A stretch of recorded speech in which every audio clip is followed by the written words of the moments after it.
السلام علیکم۔ کیسے ہیں آپ سب لوگ؟ امید کرتی ہوں خیر خیریت سے ہوں گے۔ میں ہوں آپ سب کی پیاری سی ہیرا۔ دراصل مالا کی طبیعت خراب ہے تو اسی لیے میں وائس اوور کر رہی ہوں۔ ہوپ سو آپ کو پسند آئے گی۔ تو چلیں نوبت اسٹارٹ کرتے ہیں۔ دل تیرا دیدار مانگتا ہے، تحریر مالا شاہ۔ رات کافی زیادہ گزر چکی تھی۔ آس پاس اندھیرے کافی حد تک پھیل چکا تھا۔ جگنو ٹمٹما رہے تھے۔ دور کہیں سے کتوں کی بھونکنے کی آوازیں فضا میں لرزش پیدا کر رہی تھیں۔ وہ ابھی آ کر بیڈ پر لیٹی تھی۔ صبح کا باندھا ہوا حجاب وہ اب کھول رہی تھی۔ حویلی میں حجاب کرنے نہ کرنے پر کوئی زور زبردستی نہیں تھی۔ بس بڑوں کا یہ حکم تھا کہ باہر نکلو تو خود کر ڈانپ کر نکلو۔ سبیہا بچپن سے یہ بات سمجھ نہیں پائی تھی۔ وہ یہی سوچتی تھی کہ اگر ہم حویلی کے اندر پردہ نہیں کرتے تو باہر کیوں کریں؟ باہر کرنے کا کیا فائدہ؟ اور اگر نہ کریں تو نہ جانے کتنے ہی سوالات اس کے ننھے ذہن میں آتے تھے۔ ایک دن اس نے یہ سوال اپنے قرآن پاک پڑھانے والی سے پوچھ ہی لیے تھے۔ نہ جانے انہوں نے سبیہا کو ایسا کیا بتایا تھا کہ وہ 8 سال کی عمر سے ہی نقاب کرنے لگ گئی تھی۔ مردوں میں سے اسے بے نقاب اسے صرف اس کے بابا سائیں، دادا سائیں اور دادا سائیں اور چچا سائیں ہی دیکھ سکتے تھے، مگر بے حجاب نہیں۔ ہر وقت اس کا دوپٹہ نماز کی طرح لپٹا رہتا تھا۔ وہ پردہ کرنے لگ گئی تھی 8 سال کی عمر سے۔ اب وہ 20 سال کی تھی، مگر اس نے ان 12 سالوں میں پردہ نہیں چھوڑا تھا۔ 12 سالوں میں اس نے کئی لوگوں کی باتیں بھی سنی تھی۔ لوگ اس کے حجاب کو نقاب پر طنز بھی کرتے تھے، مگر وہ پھر بھی حجاب سے باز نہ آئی۔ اور آج وہی لوگ سبیہا کے کردار کی پاکیزگی کی قسم بھی اٹھا سکتے تھے۔ کون ہے وہاں؟ وہ دھیما لہجے میں سر پہ حجاب باندھتی اٹھی تھی۔ وہ کن سوچوں میں گم تھی، مگر آس پاس ہلچل محسوس کر کے وہ اٹھ گئی۔ کیا کوئی ہے؟ وہ پورے کمرے کو روشن کرتی کھڑکی کی طرف آئی تھی۔ نیچے کوئی کھڑا تھا، کالے سوٹ میں ملبوس، چہرے پر کچھ کالا سا پہنے، ہاتھ میں خنجر تھا۔ ہاں خنجر دیکھ کر سبیہا دانیال سومرو کی ساری بہادری ہوا ہوئی تھی۔ وہ تیزی سے اپنے کمرے سے باہر نکلی تھی۔ داور جو کچن سے پانی پی کر ابھی اوپر آ رہا تھا، سامنے سے سبیہا کو بغیر نقاب کے آتا دیکھ اپنی آنکھیں جھکا گیا۔ جو وہ لڑکی خود کو محفوظ رکھنے کے لیے خود کو چھپا کر رکھتی تھی، داور سومرو کو زیب کہاں دیتا تھا وہ اسے نظر بھر کے بھی دیکھنا چاہے، وہ اس کی محبت ہی کیوں نہ ہو۔ داور سائیں وہاں کوئی ہے؟ سبیہا تیزی سے داور کی طرف بڑھی تھی۔ اس کا پیر مڑا تھا۔ داور اس کا ہاتھ نہ تھامتا تو بیشتر تھا وہ سیڑھیوں سے نیچے گر جاتی۔ داور کی نظریں اب بھی زمین پہ تھی۔ سبیہا نے ایک نظر داور کی جھکی نظروں کو دیکھتے تیزی سے سیدھی ہوتے اپنے حجاب کو نقاب کی طرح اپنے چہرے کے گرد لپیٹ گئی تھی۔ داور کو تو اپنی سماعت پر یقین ہی نہیں آ رہا تھا۔ اسے سبیہا دانیال سومرو نے پکارا تھا، 12 سالوں بعد خود سے پکارا تھا، مگر اسی بچپن والے نام سے۔ وہ بچپن سے داور کو سائیں کہتی تھی۔ داور کی دادی سائیں نے ہی سبیہا کو سائیں کہنے کا کہا تھا، یعنی آج بھی وہ کہیں نہ کہیں سبیہا دانیال سومرو کے ذہن میں تھا۔ یعنی محبت ایک طرفہ نہیں تھی، کچھ تو تھا دوسری طرف بھی۔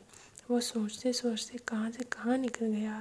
سبیہا کے پکارنے کو تو یاد رکھ لیا تھا، اس کی بات بھول گیا تھا۔ داور سائیں۔ سبیہا دانت پیستی داور کے سامنے چٹکی بجا کر بولی تھی۔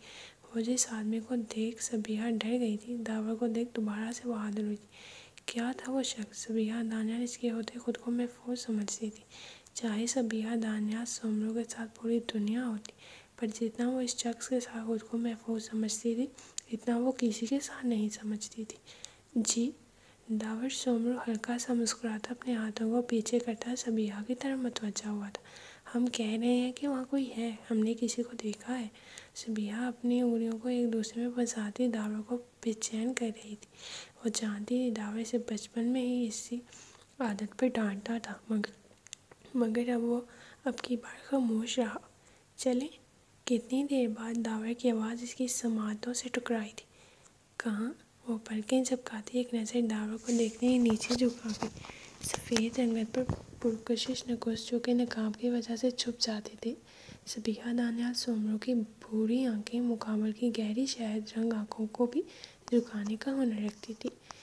آپ کے کمرے میں جہاں سے ڈر کر آپ باہر آئی ہیں۔ داور کا دل چاہا اس حد درجہ معصومیت پر صبیحہ دانیال کو گلے لگا لے، مگر کیا کرتا، ابھی تو اس کے پاس کوئی اختیار نہ تھا۔ ہم ڈرتے ورتے نہیں ہیں۔ صبیحہ آنکھوں سے غصہ چھلکاتی ایک نظر داور کو دیکھتے اپنے کمرے کی طرف بڑھی۔ داور سومرو بھی اپنی مسکراہٹ چھپاتا صبیحہ کے پیچھے پیچھے چلنے لگا۔ وہاں تھا کوئی روم میں داخل ہوتے ہی صبیحہ داور کے پیچھے چھپ گئی تھی۔ اب داور سے اپنی ہنسی قابو کرنا مشکل ہو گیا تھا، اس لیے داور سومرو کا ایک جاندار قہقہ صبیحہ دانیال کے پورے کمرے میں گونجا۔ اس شخص کی تو مسکراہٹ ہی لوگوں کو محصور کر دیتی تھی، اس کا قہقہ تو صبیحہ دانیال کی جان لیتا تھا۔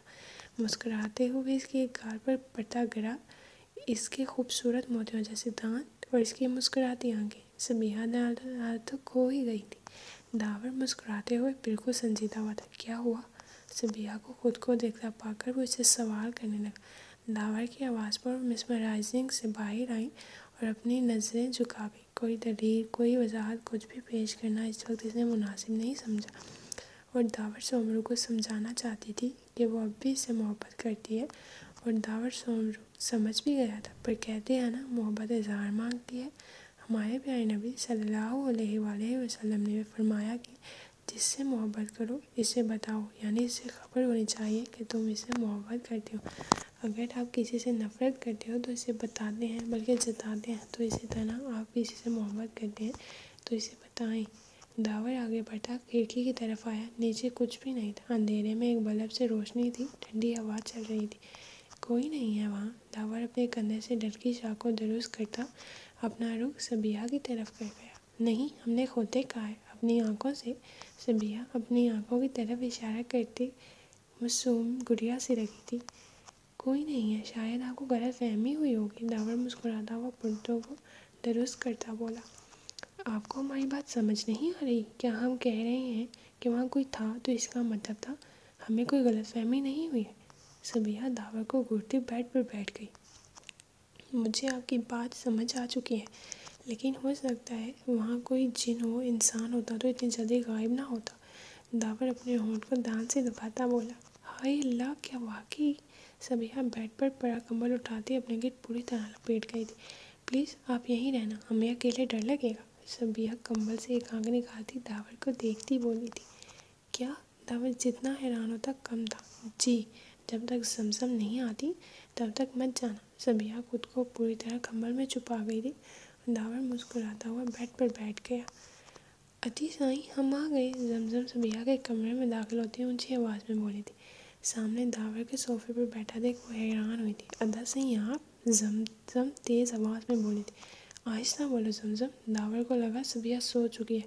وہ کھڑا ہوتا تیزی سے زمزم کے پاس پہنچا تھا۔ صبیحہ کو ڈر لگ رہا تھا، اس لیے میں یہاں بیٹھا تھا، یہ بات کسی کو مت بتانا، داور زمزم سے کہتا صبیحہ کے کمرے سے نکل گیا۔ زمزم بھی چینج کرنے کے لیے واش روم چلی۔ رات کے تقریباً 3 بجے وہ واپس اپنے کمرے میں آیا تھا۔ بار بار زمزم کا مسکراتا چہرہ اس کی آنکھوں کے آگے لہرا رہا تھا۔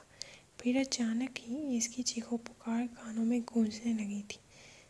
چھوڑ دے مجھے، میں گندی ہو چکی ہوں، تو دور رہیں۔ وہ کبھی اپنے بالوں کو نوچتی تو کبھی اپنے بازوؤں پر زور زور سے ناخن مارتی۔ ناخن اتنے بڑے تو نہ تھے، مگر مسلسل رگڑنے سے بازوؤں سے اب خون نکل رہا تھا۔ ابتسام تیزی سے اس کی طرف بڑھا تھا۔ اپنی شال، وہ جو اس نے اپنی محرم اور شریک حیات کے لیے سنبھال رکھی تھی، وہ اتار کر زمزم کی گود گرد لپیٹ گیا۔ وہ اپنے قریب ابتسام کی خوشبو محسوس کرتی مزید ڈر گئی تھی۔ اس کے رونے میں تیزی آ گئی تھی۔ ادا سائیں، ہم گندے ہو گئے ہیں، آپ چلے جائیں یہاں، ہمیں کچرے میں پھینک دیں۔ کیونکہ گندی چیزوں کو پھینک دیتے ہیں نا؟ زمزم اپنا آنسوؤں سے تر چہرے کو بار بار رگڑتی جیسے میل اتار رہی تھی۔ زمزم، ہوش میں آؤ، بتاؤ مجھے یہ کس نے کیا؟ ابتسام اس کی حالت کو سمجھتا تھا، مگر پھر بھی وہ لب بھینجے اس شخص کا نام جاننا چاہتا تھا جس کا قتل اب اس پر فرض ہو چکا تھا۔ چلے جائیں یہاں سے، کہہ رہے ہیں نا ہم جائیں یہاں سے۔ وہ ابتسام جو اس کے پاس پنجوں کے بل بیٹھا تھا اسے دھکا دیتے چینکتی ہوئی بولی تھی۔ شال اس کے کندھوں سے ڈھلکتی اس کے سفید بازو جس پر زور سے پکڑے جانے کے نشان واضح تھے وہ عیاں کر گئی۔ ابتسام اپنے لبوں کو سختی سے ایک دوسرے میں پیوست کرتا اس کے کمرے سے نکلا تبریز کے پاس آیا تھا۔ مولوی کو بلاؤ، ابھی نکاح ہوگا۔ وہ شخص اپنی زندگی کا اتنا بڑا فیصلہ کر رہا تھا، وہ بھی بغیر کسی کو بتائے چھپ کر۔ کیا واقعی وہ سردار ہو کر بھی چھپ کر نکاح کر رہا تھا، وہ بھی خود سے 10 سال چھوٹی ایک 16 سالہ لڑکی سے؟ کتنے سوالات اس وقت اس کے ذہن میں گردش کر رہے تھے، مگر پھر بھی وہ اس چھوٹی بچی کو اپنا وہ روتی رہی کہ اسے قبول ہے نہیں کہنا۔ وہ معصوم تھی، نکاح کے بارے میں اتنا نہیں جانتی تھی، بس پتہ تھا تو اتنا کہ قبول ہے کہنے سے ساری زندگی ہر چیز قبول کرنی پڑتی ہے۔ ابتسام نے اسے پیار سے سمجھانا چاہا، مگر وہ نہ مانی تو ابتسام ڈانٹتا اسے سما گیا۔ وہ ڈرتی ڈرتی اس شخص کی زندگی میں شامل ہو ہی گئی تھی۔ ابتسام اس وقت کی اذیت کو سوچتا اپنی آنکھوں کو موند گیا تھا۔ بار بار چمکاج کے دن مسکراتا چہرہ اور پھر اچانک ڈر کر اس کے پیچھے چھپنا اسے بھولا نہ رہا تھا۔ میں قسم کھاتا ہوں زمزم، ابتسام سن لو، میں جب تک اس شخص کو موقع گار نہیں اتار دوں گا تب تک میں سکون سے نہیں بیٹھوں گا۔ ابتسام واش روم میں آتا اپنے منہ پر پانی کے چھینٹے مارتا خود سے بولا تھا۔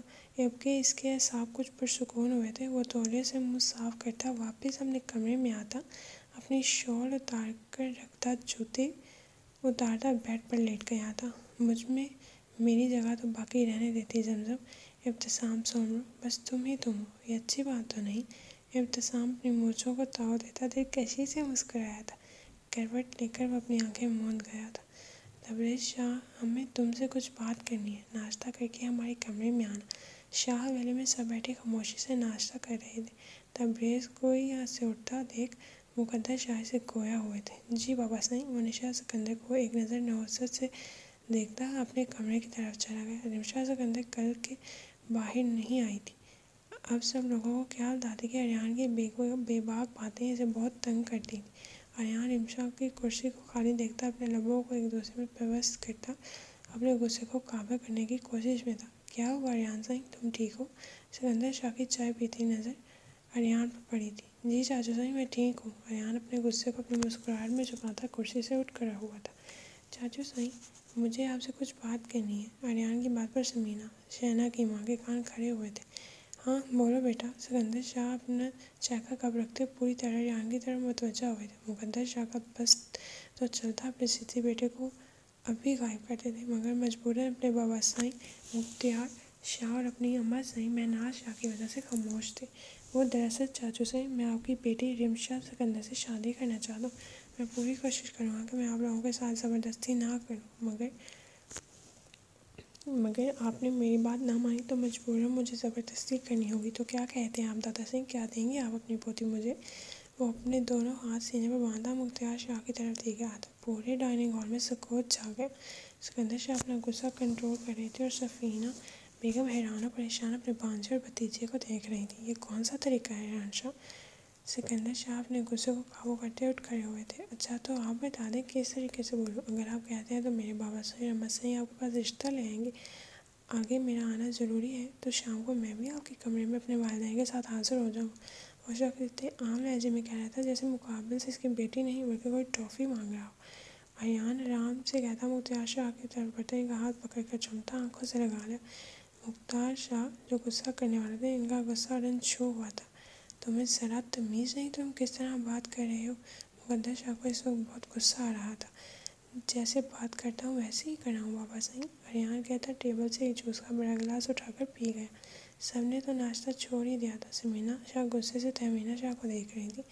اریان، تمہاری ہر بدتمیزی برداشت کر لیتے ہیں، اس کا مطلب یہ نہیں کہ تم ہمارے سر پر چڑھ کر ناچو۔ سکندر شاہ جو کب سے خاموشی سے بیٹھے برداشت کر رہے تھے اب بول ہی گئے تھے۔